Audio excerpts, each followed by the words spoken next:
All right, welcome to our new unit on art and music.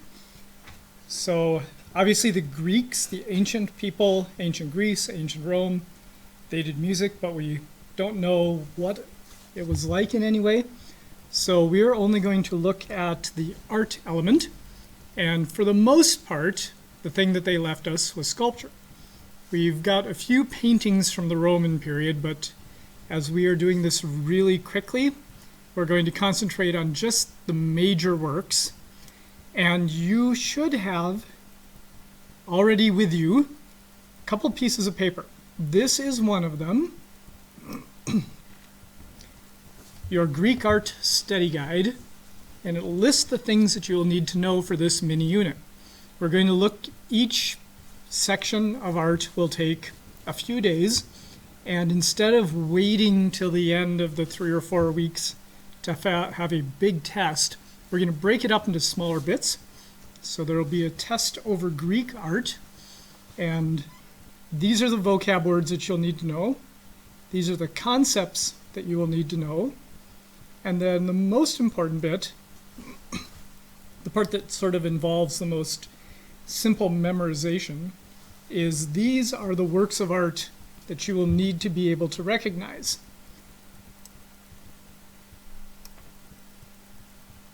So we've split Greek art up into 4 sections, and in this you will need to know these works of art. Usually, especially as we get more into the modern Monet, Van Gogh, all these people, you'll also need to know who did it.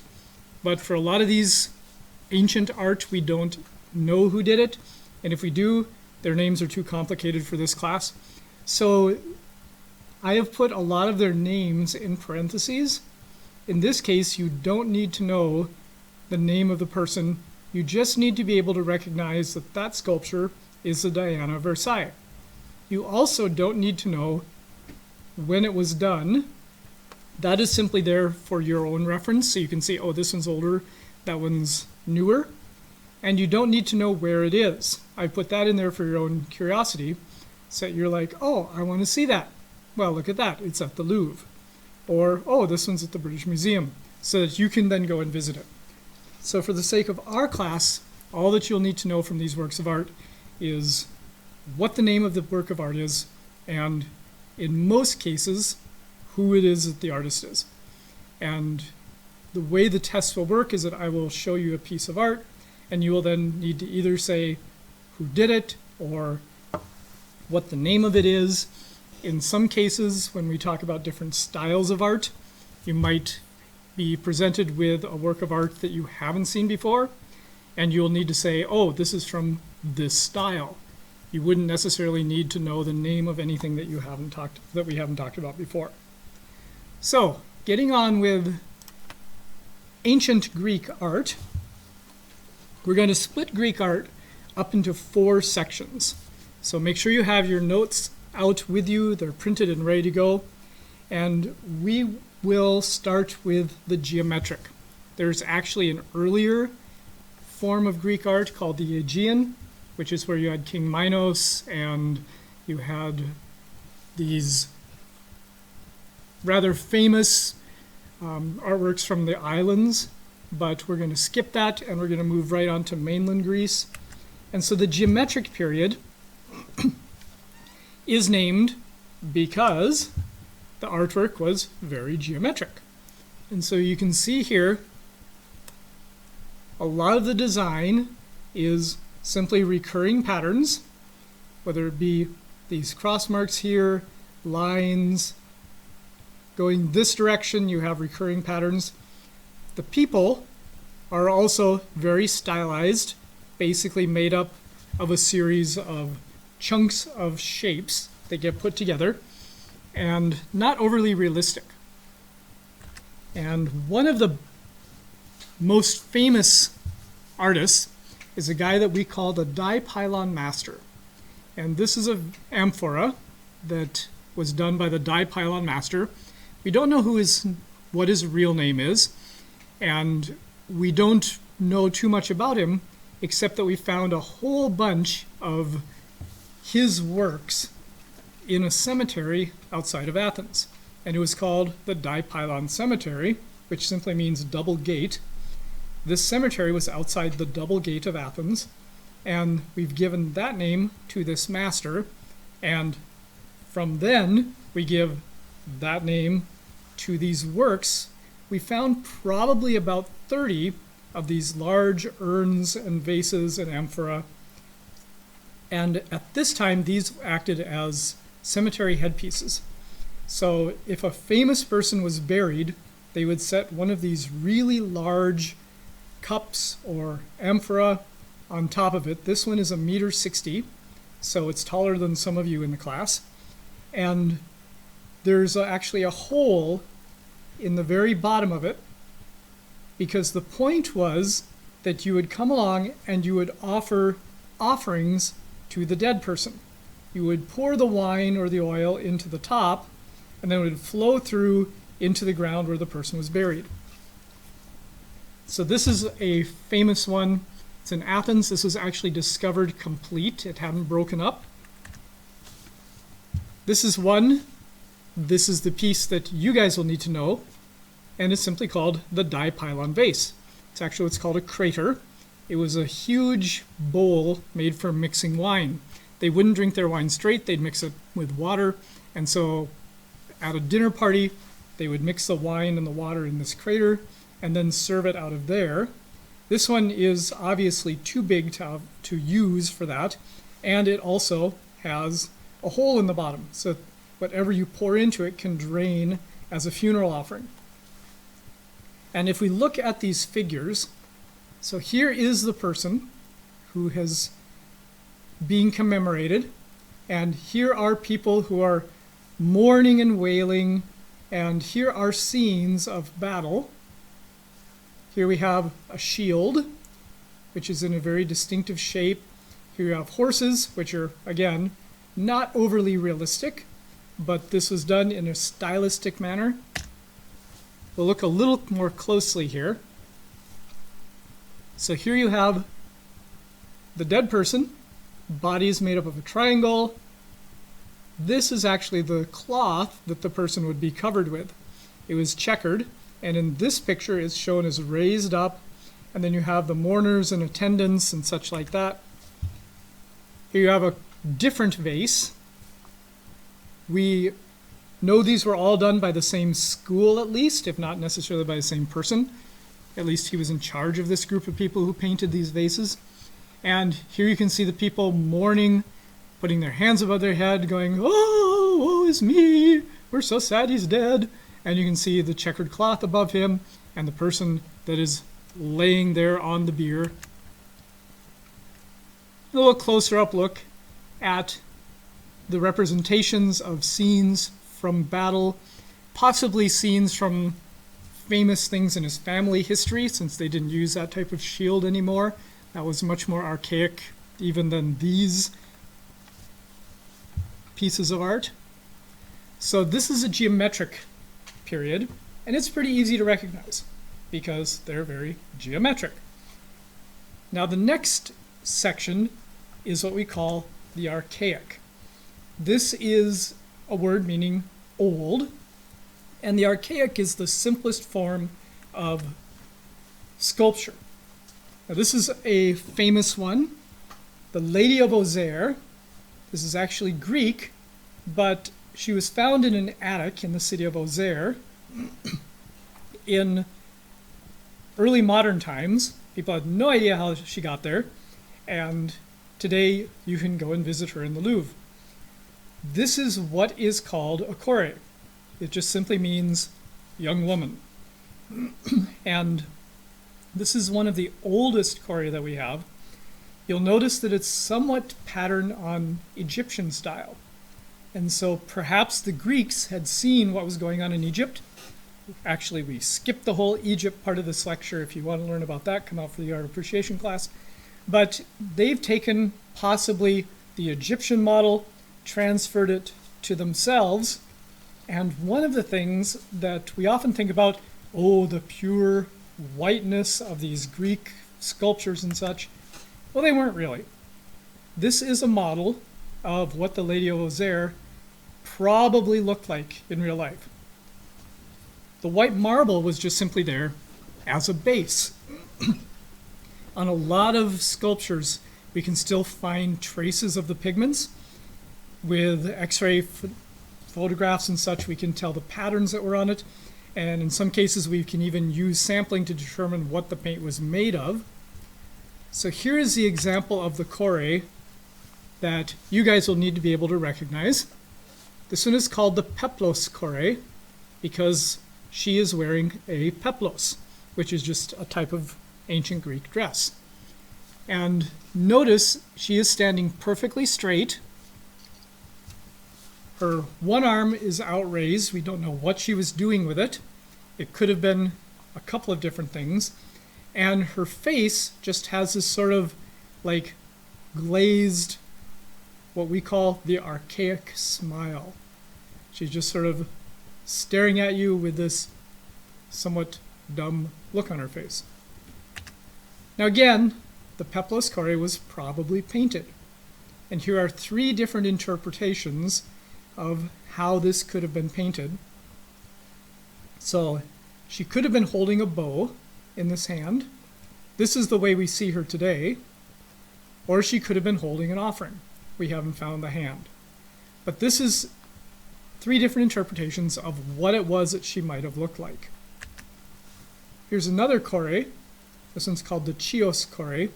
And you can see it still has pretty good amounts of pigment still left on it.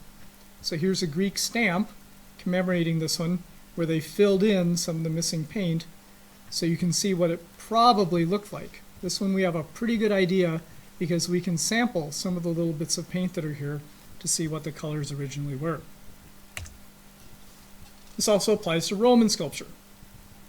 Roman sculpture would have been painted. Nowadays we look back and we see these Renaissance imitations, the massive David that Michelangelo did, where he purposely did it white because they're copying what they think these ones used to look like. They didn't. They were all brightly painted. They wouldn't have left them white. So here's another example of what a Greek painting would have looked like. This is again modeled after one that still exists today. So here's a good example. This is a funeral stone, what it looks like under normal light. This is what it looks like if you apply different types of X-rays and such like that. You can actually make out the pattern. You can see the people that were on it. You make the pattern on the neck. And so this is a reconstruction of what this probably would have looked like.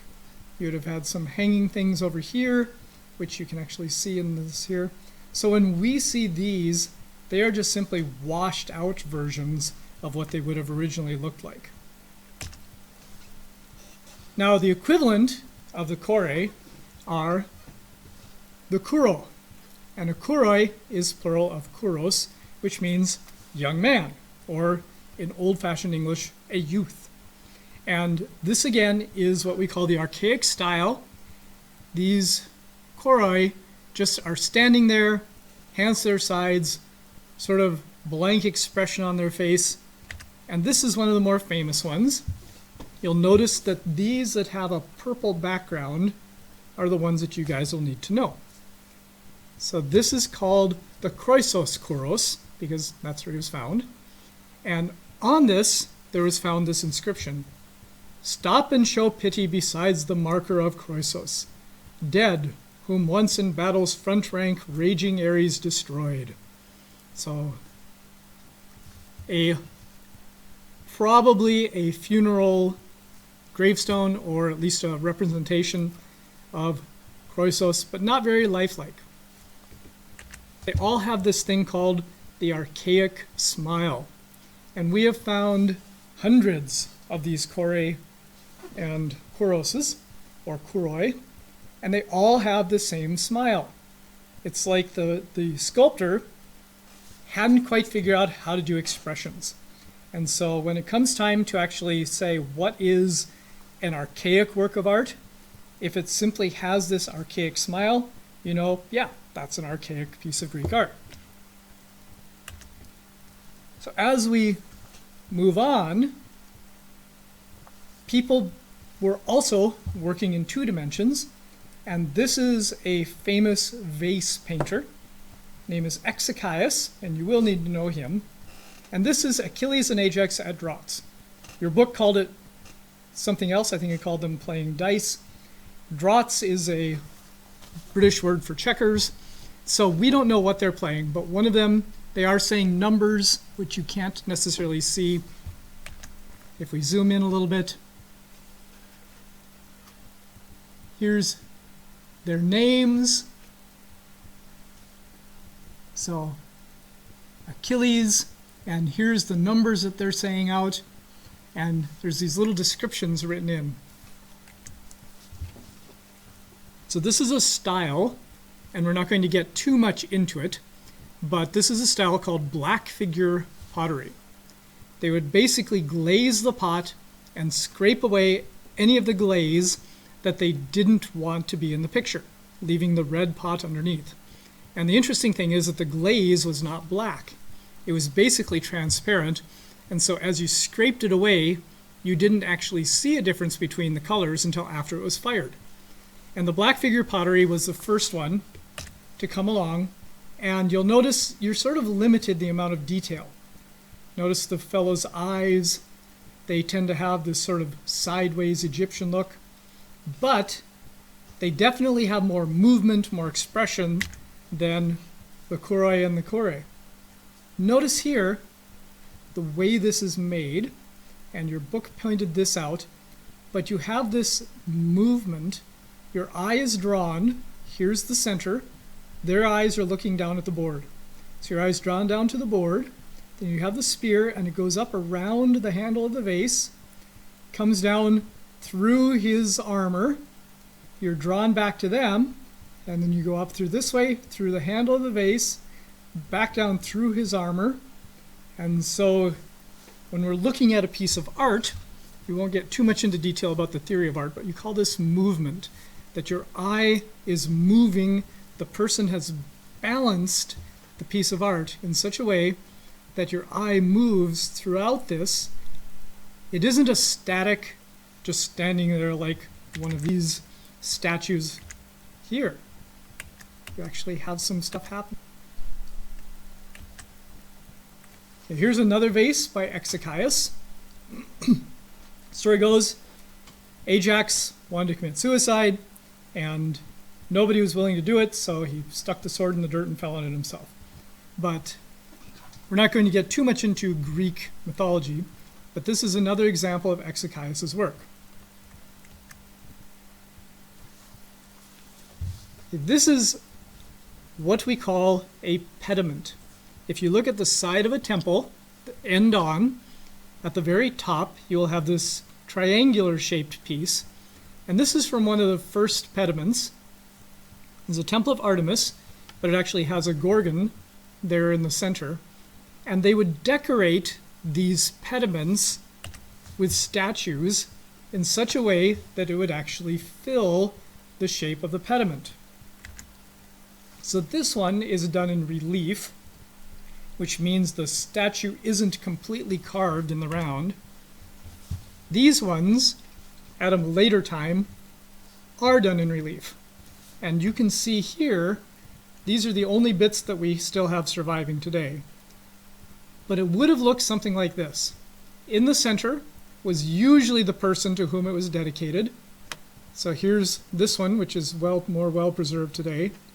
And then these people are crouching. This person is sort of stumbling, so he gets a little lower. This person's leaning forward. This person's kneeling. This person's laying down. And you can follow this both directions. So you go this way on the other side of the temple. You have this archer, very similar to what this person drew here, but facing the other direction. Then you have the people, again, getting lower and lower, this time pointing the other direction in contrast to the one above. And this is particularly interesting. This guy here is in the archaic style. It's got the archaic face. This side was the older of the two. And so he's sort of posing there saying, oh, look at this. I got me an arrow stuck in the middle of my chest. I think I'll pull it out. So yeah, not much emotion. He just sort of got this glazed look on his face. On the other side of the temple, if you look at this one here, this guy is showing much more emotion. He used to have a sword in his hand here, which would then be laying across. That's gone, but he's using his shield to try to struggle to get up. Notice how the artist used this shield to help fit him into the point of the pediment, but he's also using this, in a sense, to convey the emotion and the struggle this guy is going through. So this one here, he's just simply propped like he's on a magazine cover. This guy is trying something. This is a strong warrior, but he's feeling his life flowing out of him. He's slowly dying. And you look at his face, he has this archaic look, but it's almost like he's concentrating. You can see the change happening. The style is shifting to where they're beginning to show the emotion. This guy's struggling. When you're standing at the temple, standing down below him, he'd be a few meters above you. You could look up into his eyes and you could almost feel his pain as he is there. This guy, yeah.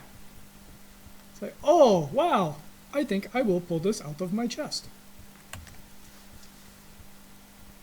Here's another example of a pediment. And as your project for Greek art, you guys will be designing a pediment. And the way it works, whatever the topic of this story was, is usually front and center. So this would be the person who is the story's about. In this case, it's probably Zeus. And then the story goes on using different shapes, but they're all related to the same story. Okay, so here again, this guy, he's giving an order. This is stuff is happening, and you have creative use of sizing. So here's a small person standing up. Here's long people laying down. So here is these statues and what survives of them today.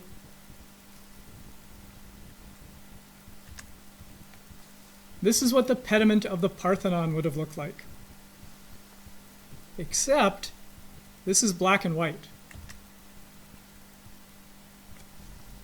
So the pediment of the Parthenon would actually have looked something more like that.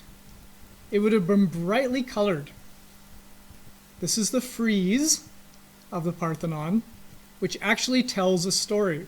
As you go around the frieze, it tells of this parade that is happening in Athens. And you go from the people standing in the back to the people actively marching to the people who have now completed it and are like getting their refreshments at the end of the parade.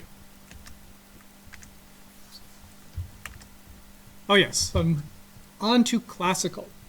The sculptures that are on the Parthenon are actually classical. We call this because this is sort of your typical, when you think of Greek sculpture, this is what you think of as being classic Greek sculpture. It's the middle of the periods, between Archaic and the later Hellenistic. And this is the Kritos boy, who is not really a Kouros, because he is done with a little more feeling. His face is still blank, but it's not the archaic smile. He has a more realistic. He could actually be thinking about something. He's not just grinning dumbly.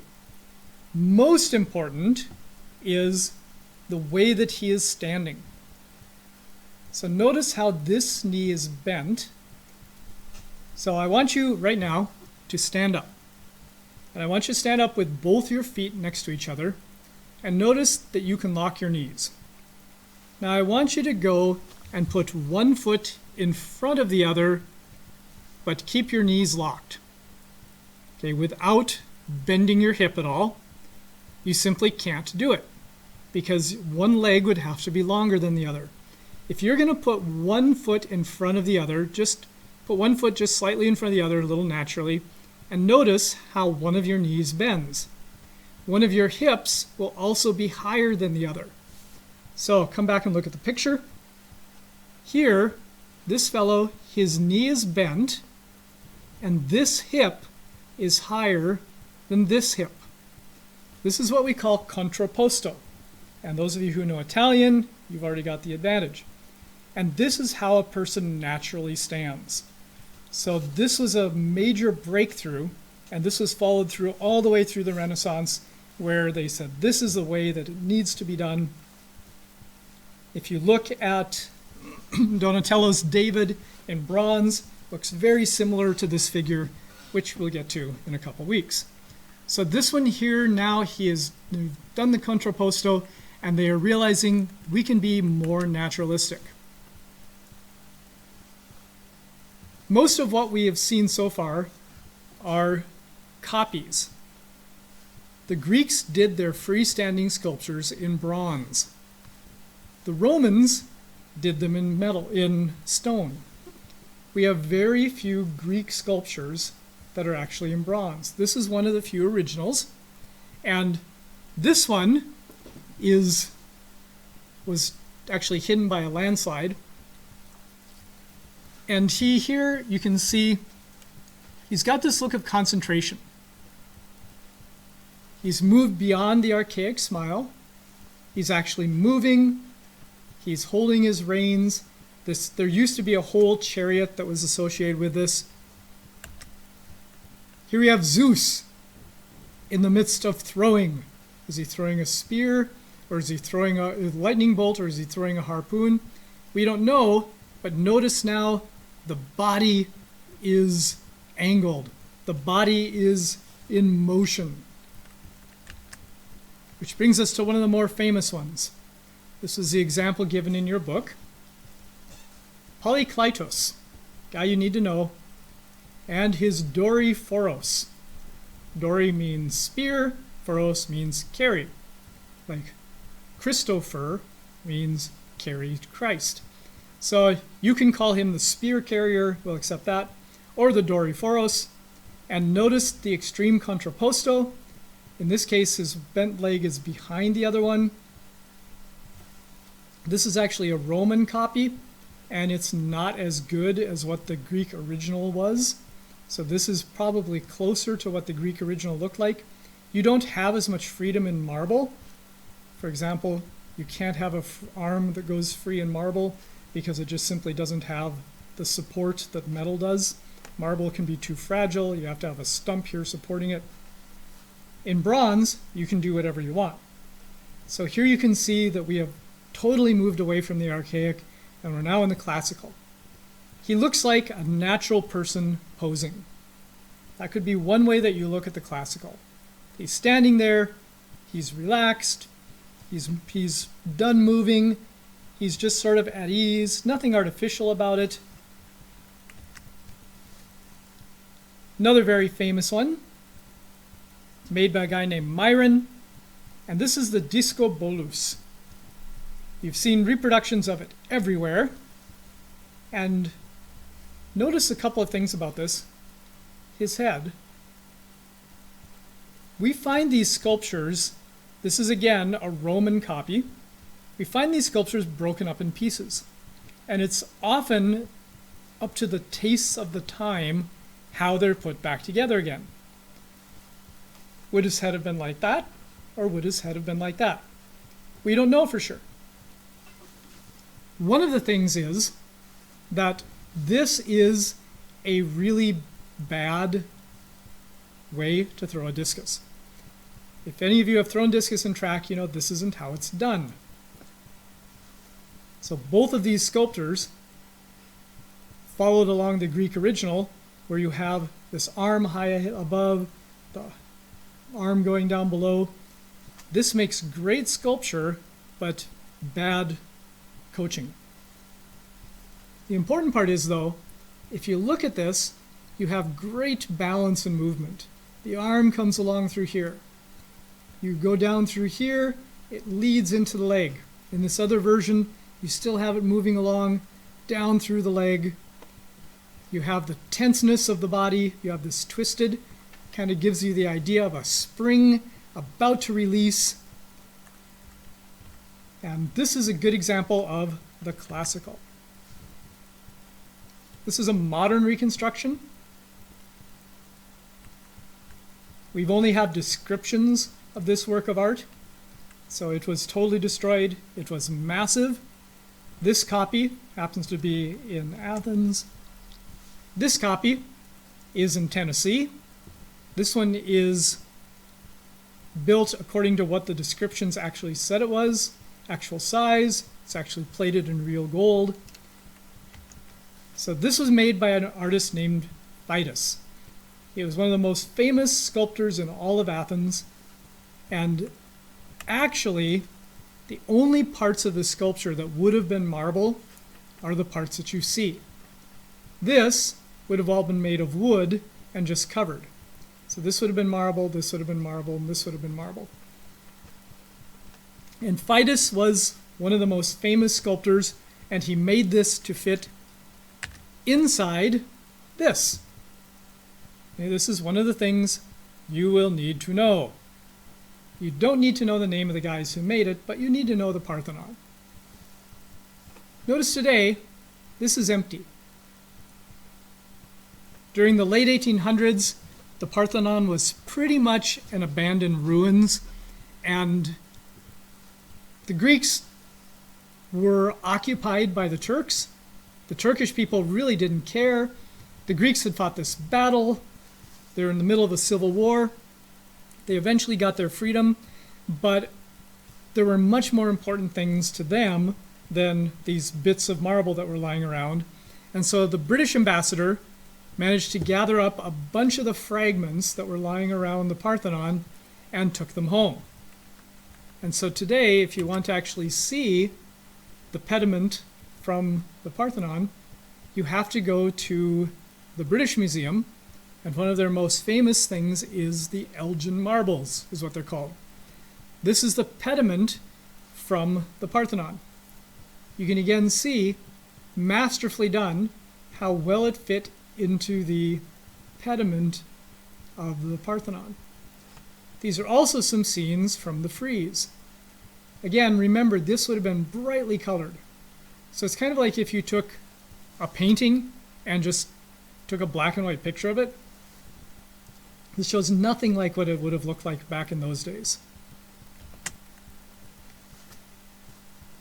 All right, the porch of the Caryatids. A caryatid is an interesting form of sculpture that they are not a column, or an interesting form of column, pardon me, and that it's not a column, it's actually a carved figure. And these are the most famous ones. They're simply carvings of these ladies who then have the function of holding up the roof. Okay, this again is a lintel. These are the posts. Post and lintel construction is something flat with two things holding it up. Okay, all the way it dates back to Stonehenge. It dates back to the first time someone built a doorway out of wood. Simple form of construction of an entryway. So this is not a piece you need to know, but you do need to know what a caryatid is. One of these is actually reconstruction because one of them got nicked by Lord Elgin and also taken to Britain. Our final piece of classical work is the Diana of Versailles. You don't need to know the name of the guy who did this, but you will need to be able to recognize this piece. And this is a good example of classical. Now, because this is actually Greek, when it was originally done in bronze, she would have been Artemis. This is a Roman copy in marble, so of course she's Diana. And read Percy Jackson if you're confused about the difference between the two of those. But in this one, the Hellenistic characteristics are that you have her standing here. You have her standing in a natural pose. She's not archaic. You have a decent, realistic expression on her face. You have this buck who is jumping beside her. Now, we don't actually know if in the original bronze the buck was there or if they just simply put it beside her to help support her, because you need that with marble. but it shows her preparing for action. It shows her being able to get ready and do something. Now, once you wanted to show these people in action, this brings us to the next period. Okay, this final period of Greek art is called the Hellenistic. It gets its name, as the bit in your book that you didn't have to read talked about, from the fact that Alexander the Great basically conquered the known world, at least that to the south and east, and Hellenistic is a adjective meaning Greek, because he brought this Greek culture. They call their own country Hellas. They brought Greek culture to the people, and it was during this time that the Greek style moved from being concentrating on the beauty of the simple form to making it look extravagant and showing off, as it were. So this is a piece, the Apollo Belvedere. This is in the Vatican. And in this one, if you'll notice, you now have the body, but he's a little stretched. He's not the perfect form anymore. But notice this. Okay, the sculptor is now showing off what he can do. You have these folds of cloth. You have the curls in the hair. Instead of just being a simple, go back to, look at here in your classical form.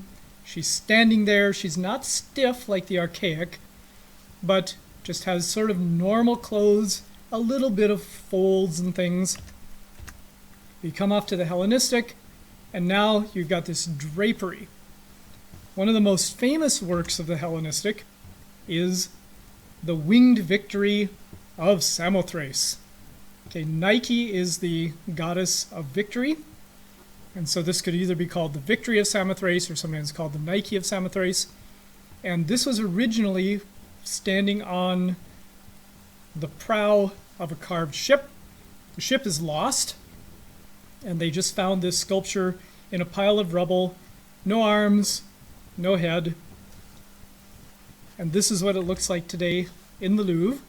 They've sort of put it back on a representation of a ship to show what it would have looked like. But this was the front piece, and this again is an example of Hellenistic. You have the wings coming off the back. You have the drapery of the clothes. Not just content to show someone poised and ready for action. In the Hellenistic, they show them in action. They show them doing things. So this is a temple of Zeus from Pergamum. And it's interesting, this is actually in Berlin.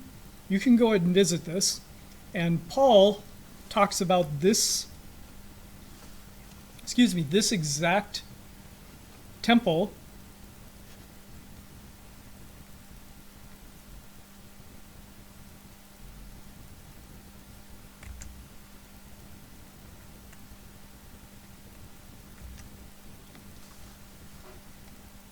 This is the Temple of Zeus from Pergamum, another example of Hellenistic. This is actually in Berlin at the Pergamum Museum, even though the town is Pergamon. And this was mentioned in the Bible, in Revelation, where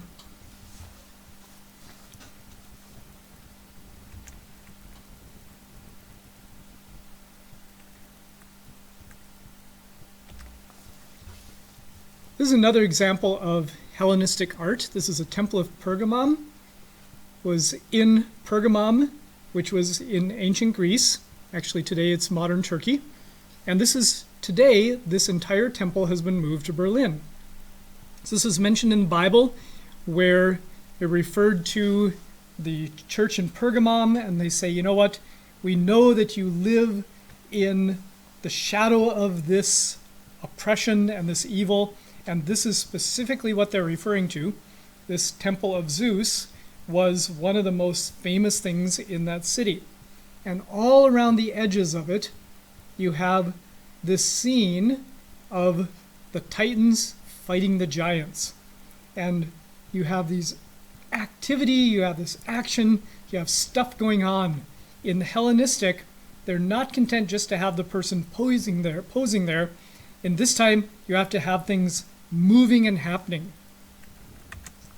Another very famous piece, often to the point of being sort of caricatured in a meme, is the Venus de Milo, found in Milo, Greece, and today it's in the Louvre, just a short walk from the Winged Victory.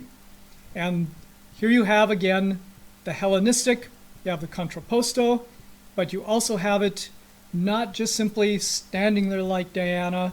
She is actually moving in a form that shows that there's action. And this one is possibly my favorite one from the Hellenistic period. You don't need to know the names of these people who carved it, but Laocoon and his sons. So this little thing, the diaeresis above the O, just simply means you pronounce both O's. So Laocoon, and the story goes, he was a priest in ancient Troy. Depending on the story, changes who he was a priest of. And one of the stories, the one that I like the best, is he said, "You guys, this big horse, it is a trick." And so he went up and he knocked with his spear on the side of the horse, and the god who was supporting the people who were attacking Troy got all upset with Laocoon, and so he sent these sea serpents, so it's probably Poseidon, sent these sea serpents to attack him and his sons. And in this sculpture, the Laocoon is being attacked by the snakes. There was probably another one up here biting against his head. This son has already been bitten, and the poison is, this son here is looking over, and we can see the emotion in their faces. You have gone a long way from the old archaic where they're just sort of standing there. Laocoon now is in serious pain. This guy is almost dead. This guy's face is in fear. And interestingly enough, the way that this is shaped, with this arm bending backwards, I don't have a picture of it. From about 1500 till about 1950, they had a reproduction with his arm going straight up this direction. And this son had a reproduction of an arm going here, and this son had a reproduction of his arm going here. And so all three of them were sort of pointing upwards. Michelangelo had looked at this sculpture, which was actually found in pieces during the Renaissance, and he said, "No, you know what? I'm pretty sure that all of them would have their arms bent back behind their heads." Well, sure enough, in the 1900s, I believe in 1905, someone discovered this piece of arm just sitting around in a workshop. And he said, "You know what? I think that would actually fit this sculpture." And so he gave it to the museum. The museum set it on a shelf for 50-some years. Finally, in the late 1950s, they said, "You know what? It actually fits." And so now they have this, and they took away the reconstruction. So this is all the original Roman copy of this Greek bronze. And this is probably the most Hellenistic, because you have so much action, you have so much emotion compared to the other ones. And our final one is the Dying Gaul. Your book also mentioned this. And the Gauls were a people which today we would call the French and the Belgians. And in this one, the Gaul has been speared. You can see blood running down his side here. The picture in the book has a good view of it. And he is slowly dying. He has a very distinctive Northern European face. He's wearing a golden torque. This would have been originally painted in all the proper colors. And the look on his face as he is slowly fading. He's drooped down. He's on one arm. In a moment or two, he'll be lying down. In a few moments later, he'll be dead.